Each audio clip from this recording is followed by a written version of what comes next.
Assalamualaikum warahmatullahi wabarakatuh. Sebelumnya izin memperkenalkan diri, nama saya Umal Batul dengan NPM 2312011374 dan dengan dosen pengampu Bapak Zulkarnain Ridwan SHMH. Di sini saya akan menyampaikan jawaban saya terkait soal yang telah diberikan sebagai pengganti ujian tengah semester kita.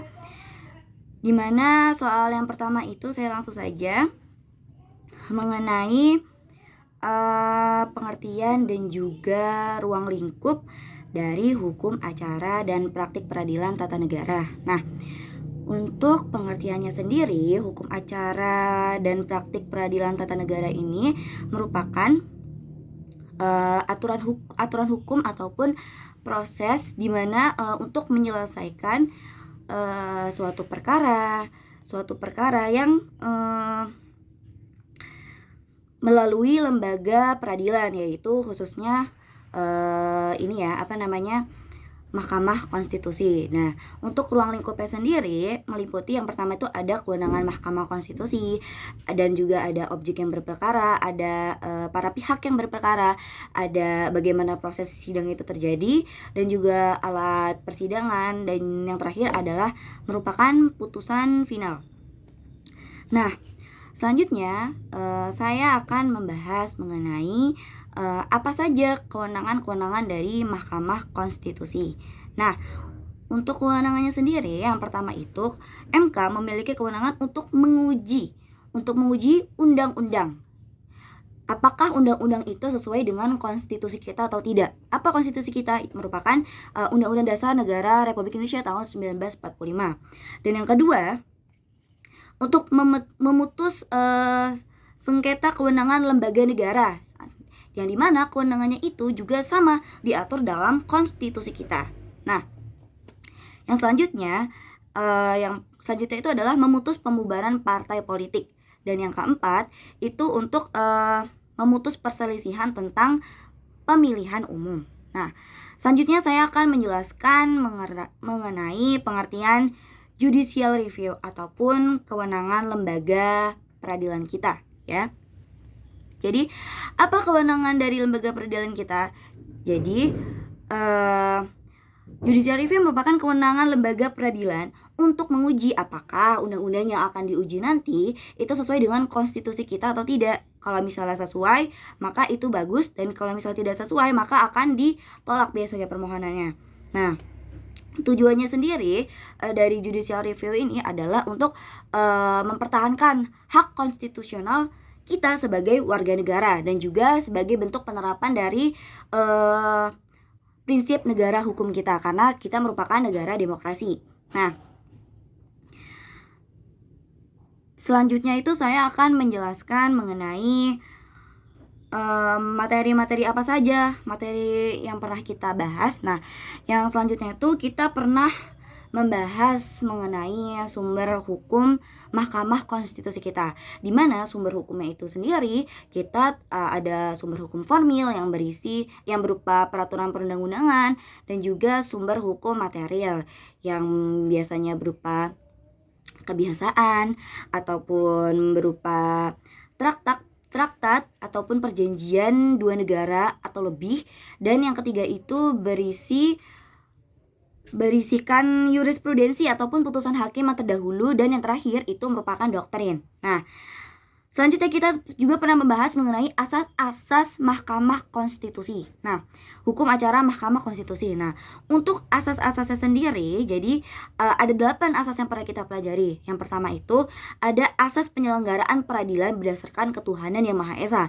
Dan yang kedua adalah asas peradilan yang sederhana, cepat, dan juga biaya yang ringan. Dan selanjutnya kita itu ada asas independensi ataupun imparsialitas. Nah, untuk yang keempat itu asas peradilan terbuka untuk umum.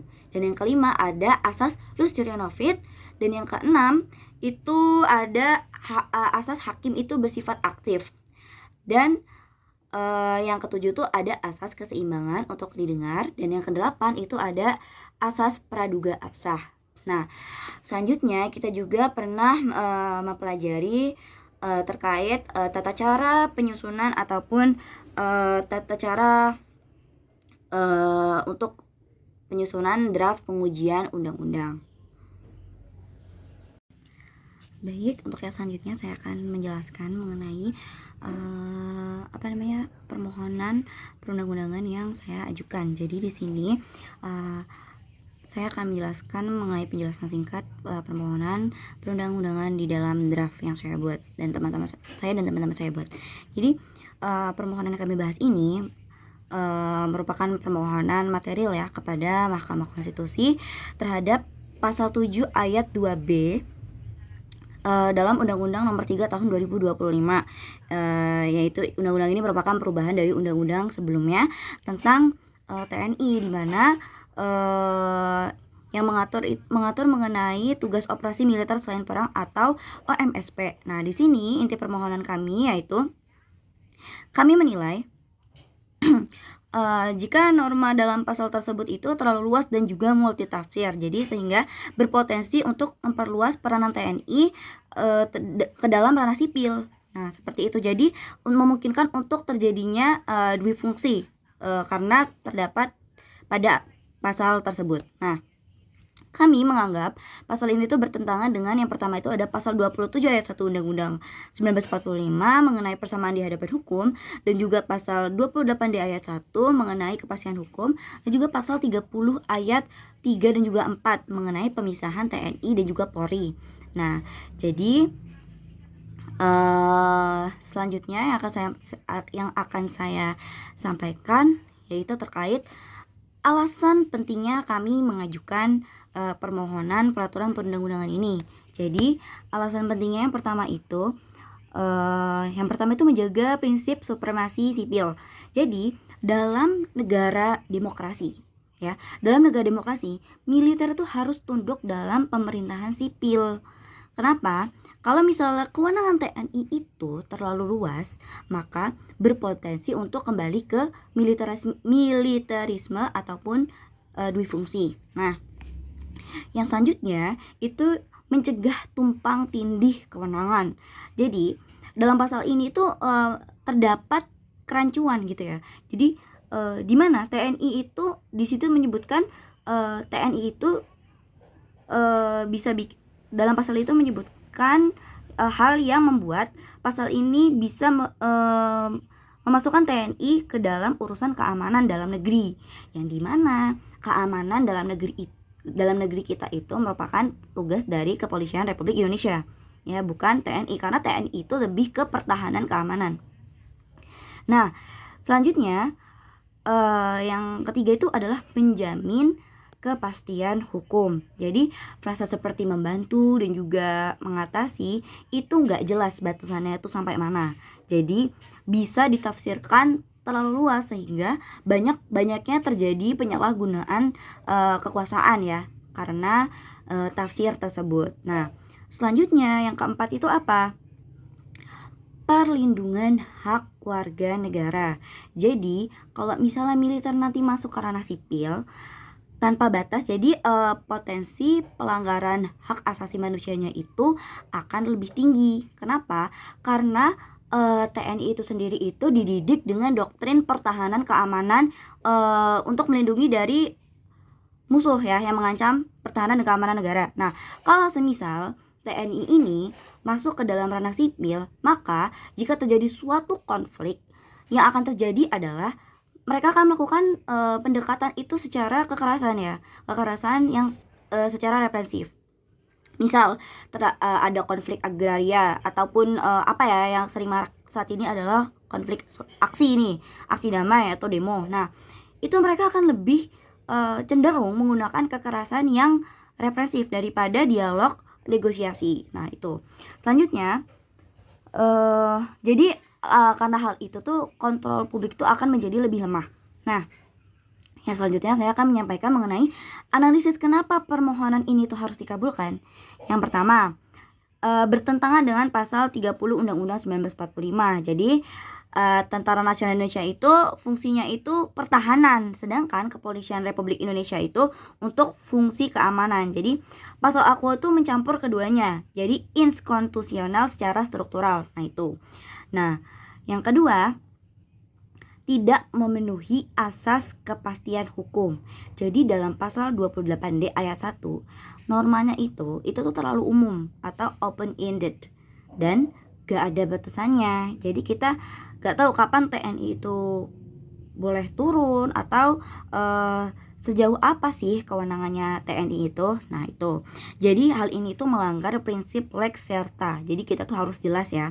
Nah yang ketiga, dia itu berpotensi melanggar prinsip negara hukum yang demokratis. Jadi negara hukum itu kan mensyaratkan pembatasan kekuasaan ya, dan juga check and balance. Nah tapi di sini kewenangan TNI itu diperluas ya, diperluas. Jadi pengawasannya itu menjadi tidak terlalu jelas. Nah, selanjutnya itu yang keempat itu bertentangan dengan prinsip supremasi sipil. Jadi kalau misalnya TNI itu bisa masuk ke dalam pemerintahan, masuk ke dalam sipil ya intinya.